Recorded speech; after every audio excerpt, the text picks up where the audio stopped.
OK. Nous avons là la possibilité de récupérer un produit. Une fois que je récupère un produit, j'appelle la fonction bulle produit card, par exemple, qui va prendre un produit P et nous construire le produit. Donc, cette fonction, c'est build card. C'est une fonction qui prend en paramètre le contexte et puis notre produit P. Et il doit tourner peut-être, disons, OK, pour le moment, on met un conteneur tout simplement. Et ce conteneur prend du texte avec p.title. Donc, j'ai juste ramené la construction d'un élément P dans une autre fonction. Les fonctions en Dart s'écrivent exactement de la même façon que vous l'aurez écrit en Java ou en C. Vous pouvez définir le type de données, le type de retour. Le type de retour, c'est peut-être un conteneur. Okay. Vous pouvez dire le type de retour, c'est un conteneur. Il va marcher parce qu'à la fin, on retourne un conteneur. Mais la façon la plus élégante, c'est de dire que notre fonction retourne un widget parce que le conteneur hérite d'un stateless. Le stateless va hériter de widget. Donc, si dans l'avenir, vous décidez de changer, par exemple, mon type de retour n'est plus un conteneur, mais je veux plutôt retourner un élément de type card, automatiquement, vous avez une erreur parce qu'il va vous dire que la fonction doit retourner un conteneur, mais vous avez retourné un card. Donc, puisque tous les widgets héritent de la classe widget, donc l'astuce, c'est de dire, quand je déclare une fonction qui renvoie un widget, il faudrait plutôt définir ça comme étant une fonction qui renvoie un widget. Comme ça, quel que soit le type de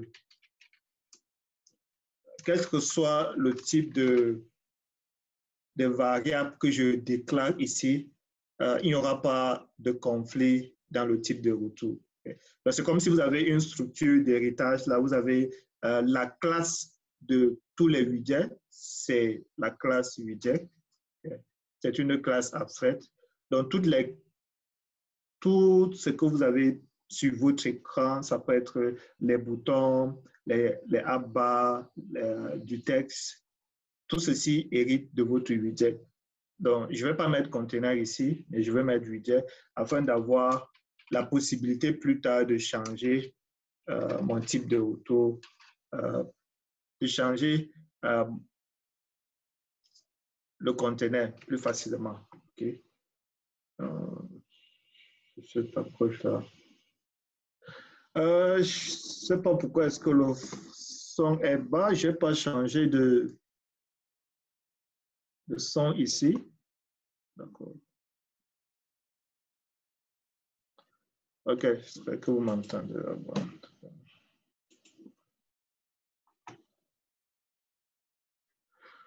OK, je disais que le type de retour, il faut définir ça à une case qui est beaucoup plus au-dessus de conteneur afin d'avoir la possibilité de changer le type de votre produit. Donc, pour le moment, on renvoyait juste du texte. Donc, même si je save, ça ne fait pas grand-chose. Ça renvoie toujours un conteneur de type texte. Donc, je disais que nous allons plutôt essayer de construire un grid view parce que là, je vous ai dit que les grids permettaient d'afficher vos éléments sous forme de colonnes. Ici, c'est en forme de ligne. J'ai toujours ce problème avec le fait que ça plante constamment.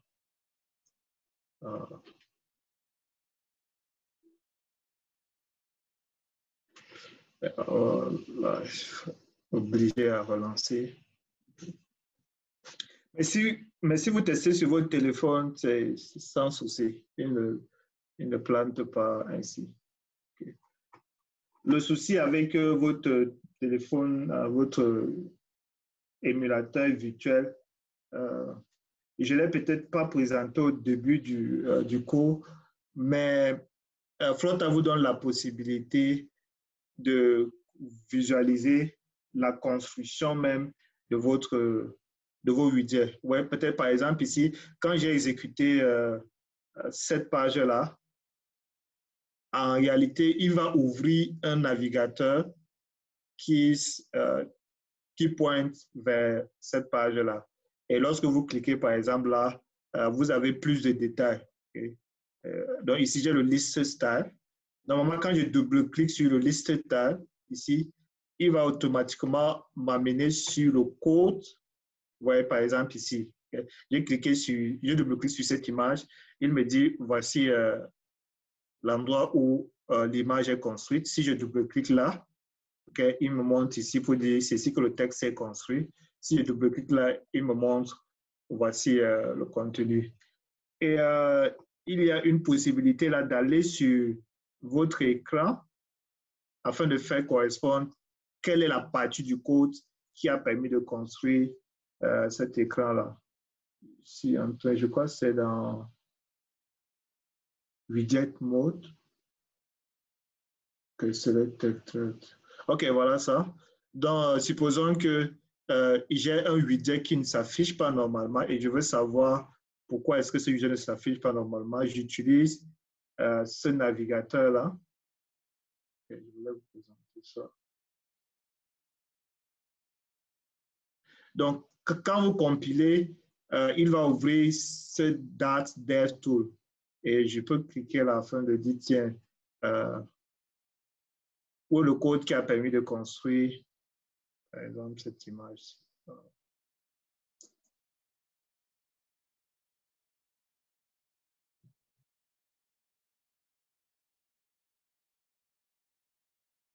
Je crois que c'est Reload. D'accord.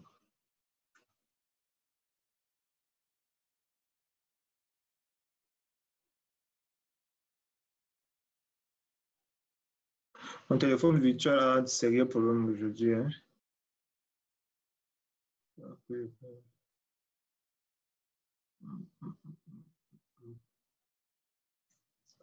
Prenez le temps d'explorer les différents outils que Dart vous offre.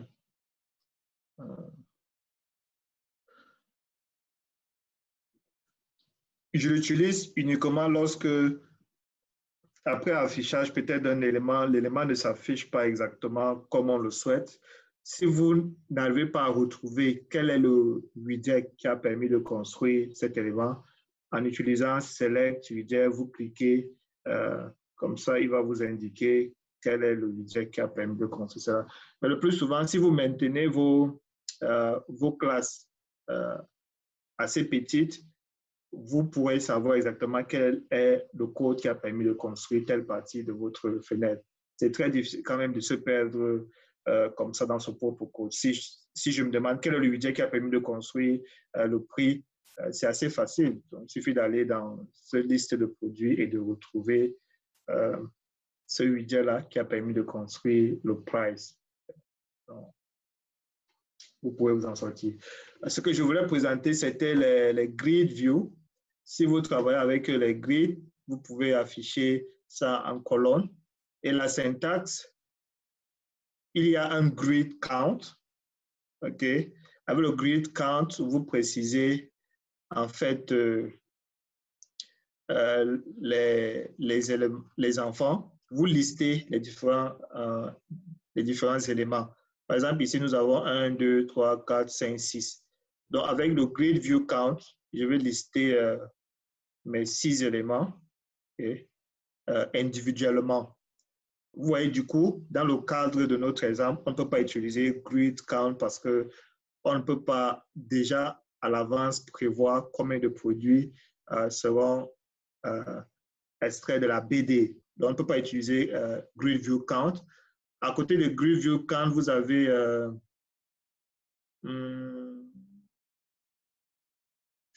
en fait, il y a Grid View Builder. Ouais, ça ressemble fortement à notre List View Builder qu'on avait là. On avait un List View Builder. Vous avez un list view count, un list view custom, un grid view plutôt, un grid view et puis un grid view extend. Nous allons utiliser le grid view builder qui ressemble à notre list view builder parce qu'il nous permet de construire les éléments. Il nous permet de construire les éléments en utilisant une boucle. Okay? Vous utilisez en fait, il va parcourir les différents éléments. Ok, ici j'avais déjà utilisé les list view. Je vais remplacer ceci par un grid view builder. Et dans le grid view builder, je vais faire contrôle espace pour connaître quels sont les arguments. Je peux cliquer là. Il me dit l'élément qui est obligatoire, c'est il y a le scroller. L'élément qui est obligatoire, c'est le grid delegate. Okay. Dans le grid delegate, c'est là où vous définissez comment est-ce que vous souhaitez construire chaque enfant de votre grid view. Okay. Donc, dans le Silver Child Delegate, j'ai fixe, j'ai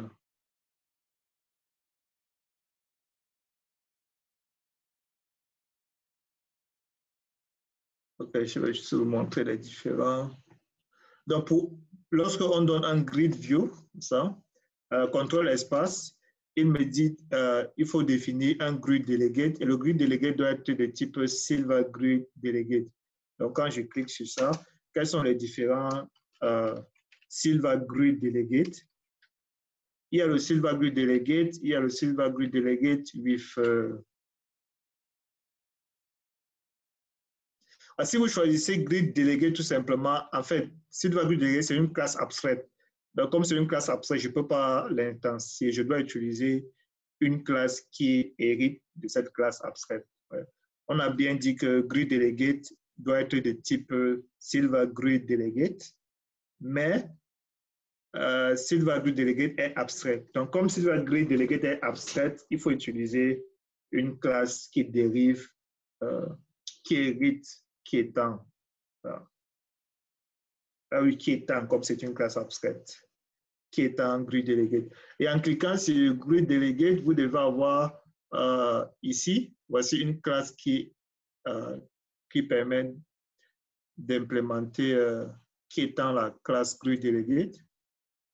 Lui, il permet de créer avec un fixe nombre de tiles et cross-axis. Okay. Donc, celui-ci, c'est lorsque vous savez exactement combien de colonnes est-ce que vous souhaitez avoir. Nous souhaitons avoir, disons, 2 colonnes. Donc, nous partons pour cette classe dérivée-là. J'espère que vous comprenez un peu l'approche. Si je clique sur Grid View, il me dit ceci est obligatoire parce qu'avec le mot-clé required, ça permet de savoir quels sont les attributs qui sont obligatoires de votre Grid View.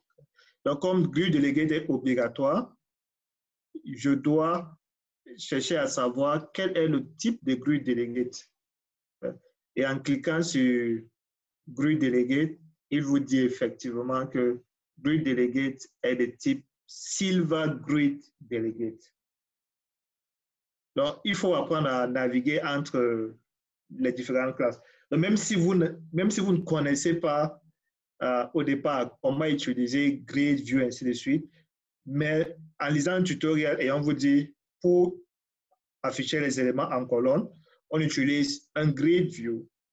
Vous pouvez directement aller sur Floater et saisir Grid View et puis vous dites point. Vous avez la documentation, il vous dit qu'il y a le builder, il y a le count, il y a le custom, et ainsi de suite. Et vous cherchez à comprendre qu'est-ce que builder fait, qu'est-ce que count fait, qu'est-ce que custom fait, qu'est-ce que extend fait. Nous avons déjà présenté ça la fois dernière. Et ensuite, si vous choisissez builder, vous posez la question, quels sont les attributs que builder possède? Okay. Grid View Builder. En cliquant sur Grid View Builder, il vous dit le seul attribut qui est obligatoire, c'est le Grid Delegate. Okay. Sachant que ceci est obligatoire, je vais donc aller sur Grid Delegate pour chercher à comprendre quel est le type de Grid Delegate. Okay. Donc là, je connais le type de Grid Delegate. Je m'en vais sur cette classe-là pour savoir comment est-ce qu'on peut l'instancier. Okay. Mais lorsqu'on passe sur cette classe, on se rend compte que c'est une classe abstraite. Donc, comme c'est une classe abstraite, on ne pourra pas l'instancier. Ce sont les bases de la programmation orientée objet que vous avez appris en Java, introduction à la programmation orientée objet. Donc, je me rends compte que c'est une classe abstraite. Je dois donc chercher les classes qui implémentent qui extendent cette classe abstraite. Nous avons là cette classe-là qui utilise un nombre fixe de colonnes. Donc, je vais utiliser cette classe-là en faisant Silver Grid Delegate with Fixed Cross Axis Count. Donc, une fois que j'ai identifié ma classe, je vais cliquer là-dessus pour savoir comment est-ce qu'on l'instancie. Effectivement, on se rend compte que cette classe n'est pas abstraite. Comme c'est une classe qui n'est pas abstraite, cela veut dire qu'il est possible de l'instancier. Donc, lorsqu'on l'instancie, on doit fournir le nombre de colonnes qu'on souhaite avoir, okay, ainsi que l'espace entre les colonnes de façon verticale et puis de façon horizontale. D'accord?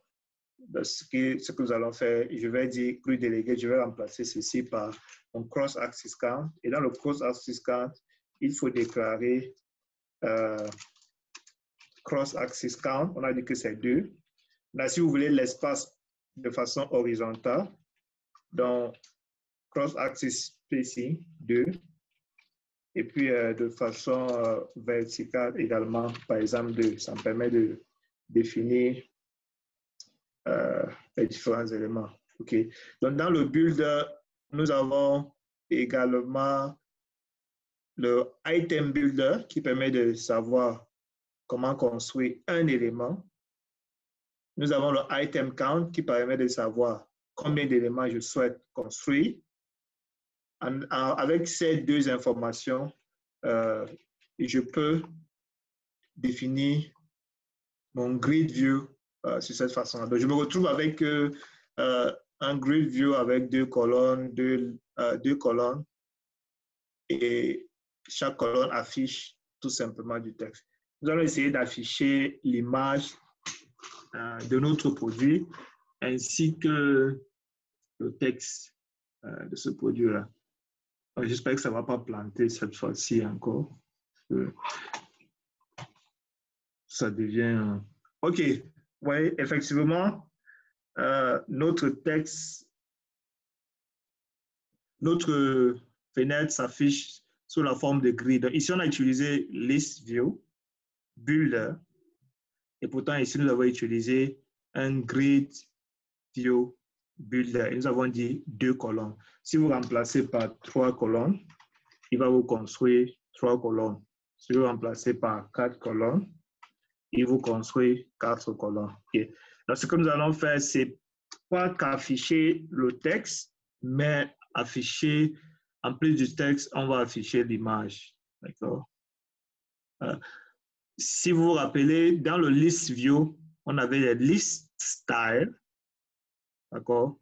Le list style permettait d'avoir un élément à gauche, un élément à droite, le texte au-dessus, le texte en dessous et l'événement on press, on tape. Okay. L'événement on tape. De même, si vous êtes dans le grid view, il y a le grid view tile. Je crois que c'est ça. Non, grid tile. Okay. Donc, il y a le list style, il y a le grid tile. Je peux dire, tiens, on va plutôt un grid, voilà, un grid tile. Okay. Et dans le grid tile, vous pouvez faire contrôle espace pour savoir quels sont les différents éléments qui vous offrent. Voilà. Il y a le footer. Le footer, c'est ce que vous souhaitez afficher en bas. Il y a le header, c'est ce que vous souhaitez afficher en haut. Et il y a le child. Le child, ici, nous allons dire ça va être l'image en question. Et comme l'image vient de Internet, nous dirons .net.org et p.email. Donc là, l'image.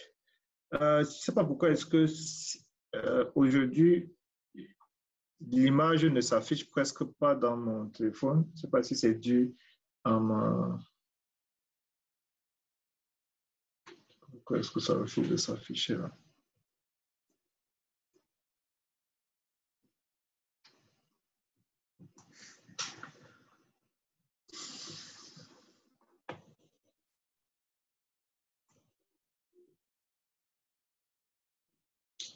Donc, si on reprend ce qu'on disait là, à l'intérieur de votre grid view, vous pouvez définir des grid tiles. Les grid tiles, c'est aussi des éléments qui permettent de faciliter la représentation de vos données en colonne, tout comme le list style qui avait, pour chaque ligne, vous avez cette structure-là qui vous est déjà offerte. De même pour le grid tile, vous avez aussi la structure où je peux écrire en haut, je peux écrire en bas et je peux écrire là au milieu. Donc, le contenu, en fait, c'est tile. En dessous, par exemple, en dessous, on va ajouter du title, ainsi de suite. Ce que je veux représenter, c'est les titres en bas et l'image en haut. S'il vous plaît, monsieur, vous n'avez jamais parlé du responsive. Dans la programmation mobile, on ne parle pas du responsive.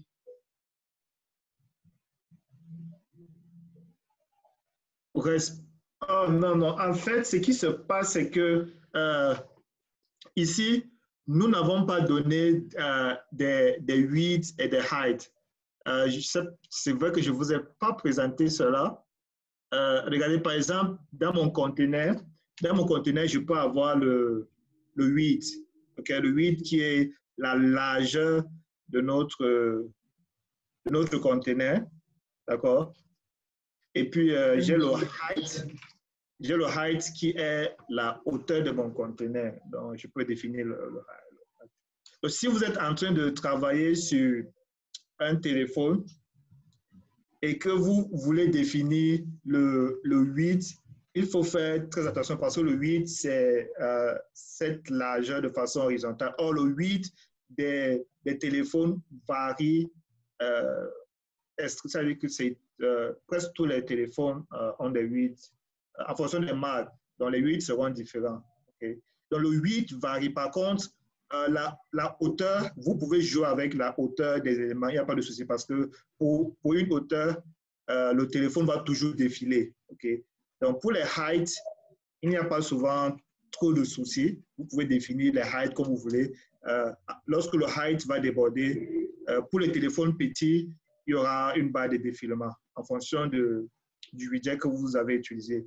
Maintenant, si vous êtes pour la définition des widths, afin d'éviter qu'il y ait des scrolling, par exemple, vertical, là, qu'il n'y a pas dans les téléphones, vous devez utiliser, je vais montrer cela, vous utilisez Media.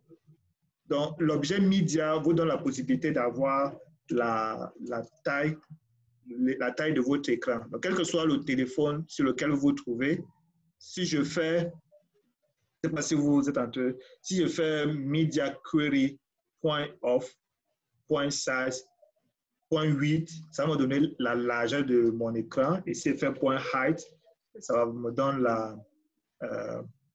la hauteur de l'écran visible. Donc, vous pouvez jouer avec cette taille-là. Okay?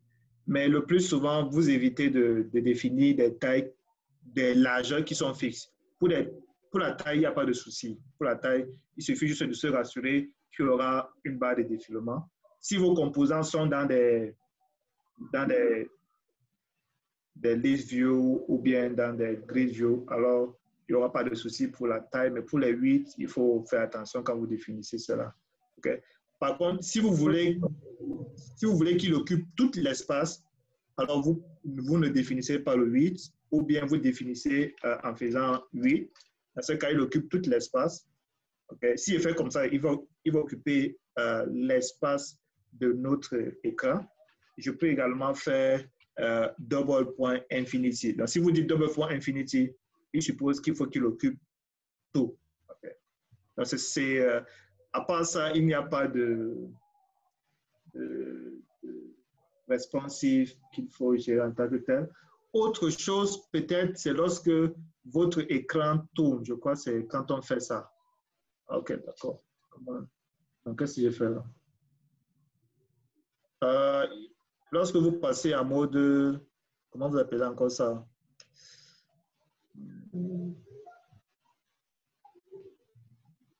Comment on appelle ça sur le téléphone là? Rotation automatique. Ouais, lorsque vous avez votre rotation là, en fait, sur Flutter, il y a une possibilité de savoir que votre téléphone est en... Je ne sais pas pourquoi est-ce que celui-ci refuse donc de... Le téléphone virtuel, c'est... je ne sais pas pourquoi est-ce que ça fait ça.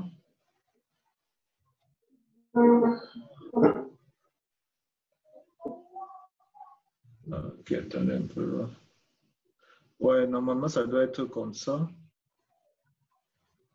En fait, il y a la possibilité de transformer de savoir si le téléphone est en mode, je ne sais pas comment est-ce que... s'il est en mode landscape ou bien en mode portrait. Je ne sais pas si c'est le même nom.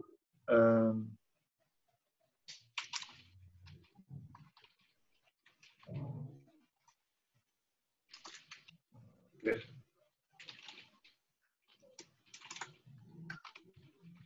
Il y a une instruction là, j'ai juste oublié l'instruction là qui permet de savoir quelle est l'orientation de votre téléphone. En fonction de l'orientation de votre téléphone, vous pouvez demander à Flutter de mettre en jour certains éléments. Okay. Mais je me rappelle juste que pour le moment, la plupart des tests que j'ai faits, j'ai obligé que le téléphone soit en mode portrait. Et si vous voulez gérer le mode landscape, voilà, ici, je peux définir quel est le portrait que je souhaite imposer à mon téléphone. Je crois que c'est Set Prefer Orientation. OK, donc voilà, lorsque j'ai transformé mon téléphone en orientation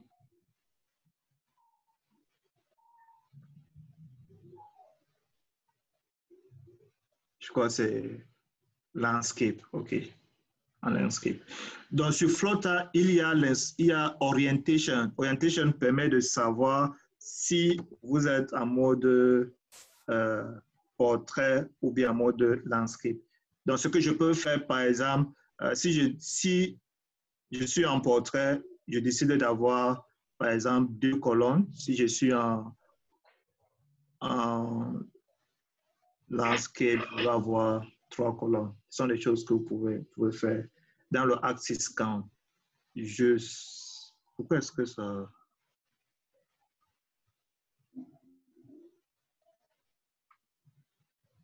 Un peu. En fait, les images ne se chargent plus depuis qu'on a commencé le cours. On n'arrive plus à charger les images depuis Internet. Je ne sais pas pourquoi. Pourtant, les images existent. Ou en fait, c'est l'image que j'affiche là. Si je viens au niveau du footer, par exemple, j'ajoute du texte que je vais dire p.title.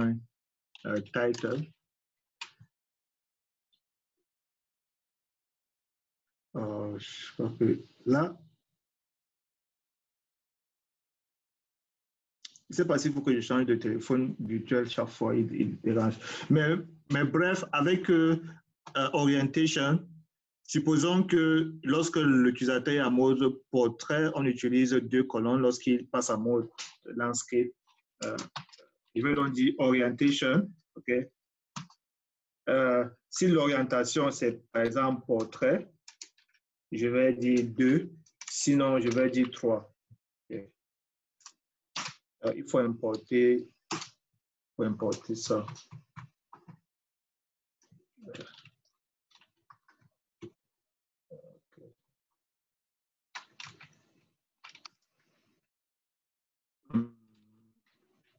Ok, d'accord.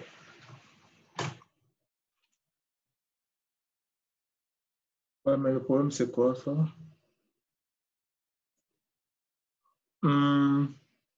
Must have a static type of boot. Try changing the condition. Je crois que je dois obtenir l'orientation en cours. Si l'orientation est égale à portrait, est-ce que c'est ça ici? Sur... ok.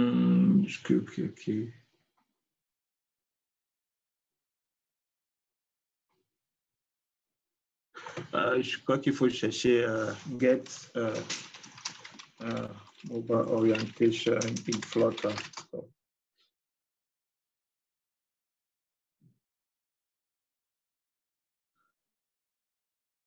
OK, on peut utiliser media.ofcontext.orientation afin de savoir quelle est l'orientation. Donc, je peux venir là et de dire orientation, c'est égal à media query of context.orientation. Il va me donner l'orientation du téléphone. Quand j'ai l'orientation du téléphone, je vais dire si l'orientation du téléphone est égale à portrait, alors faites 2 colonnes, sinon faites 3. Ce sont les ajustements qu'on peut faire pour gérer le cas de responsive.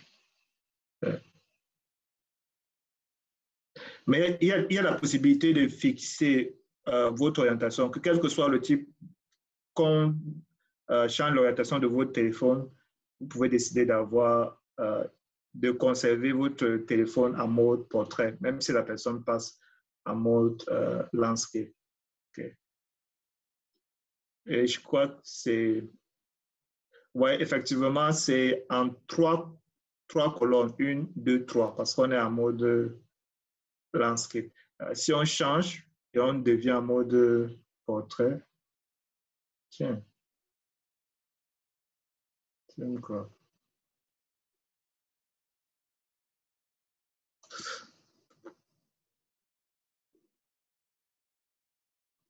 Est-ce que c'est vers le bas? D'accord. Voilà, vous voyez que lorsque je reviens en mode, quand je reviens en mode portrait, on est revenu à 2 colonnes. Normalement, ici, ce sont les images qui devraient s'afficher. Comme on n'a pas ces images-là, c'est un peu difficile de voir comment est-ce que le grid se présente là. Dans le title est en bas, je peux décider d'afficher le titre en haut et point price. Point to string, parce que nous savons que le price était le titre. Ici.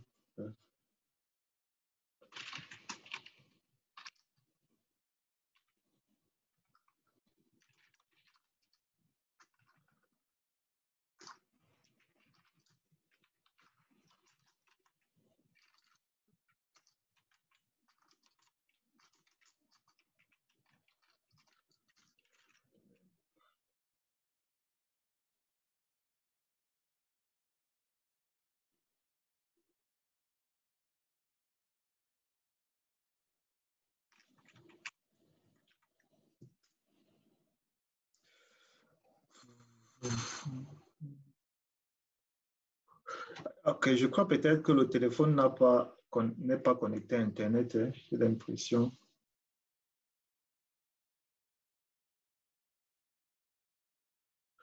Attendez, je vais voir comment fixer ça. Je crois que le téléphone n'est pas connecté à Internet parce que là,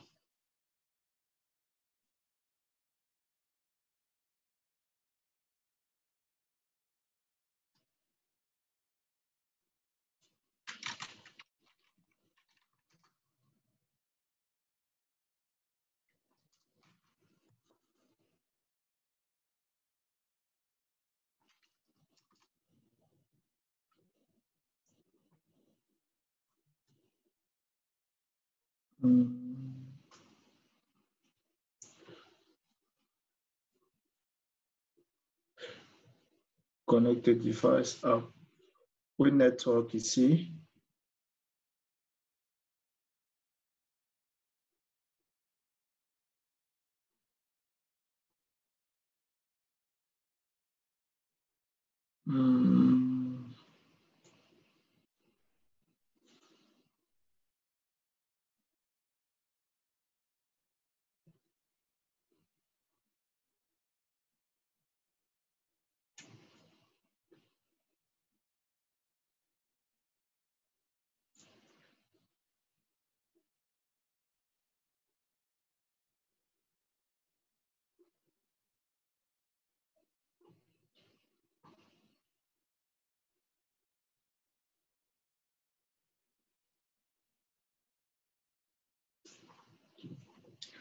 Je crois que le téléphone n'est pas connecté sur Internet.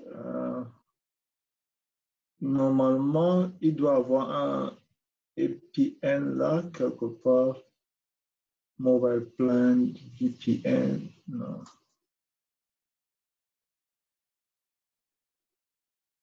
Access point, ouais.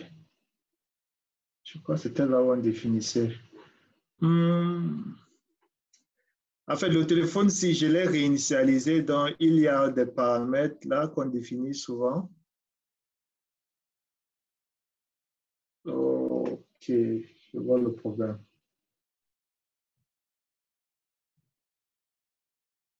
Je l'ai réinitialisé. Bon.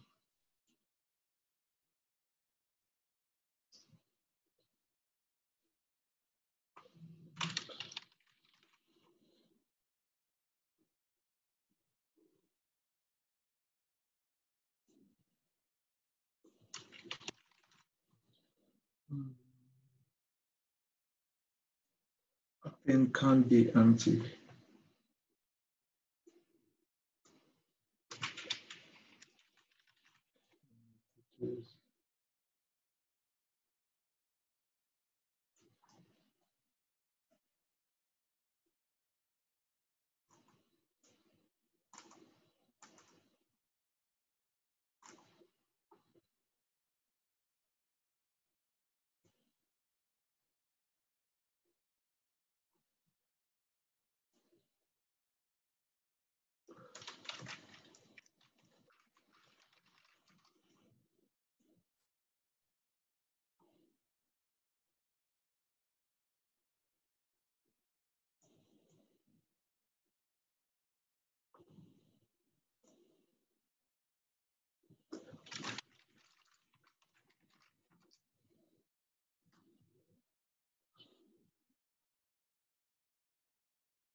J'avais configuré les téléphones là pour qu'ils aient accès à la connexion Internet. Je les ai réinitialisés il y a de ça quelques jours.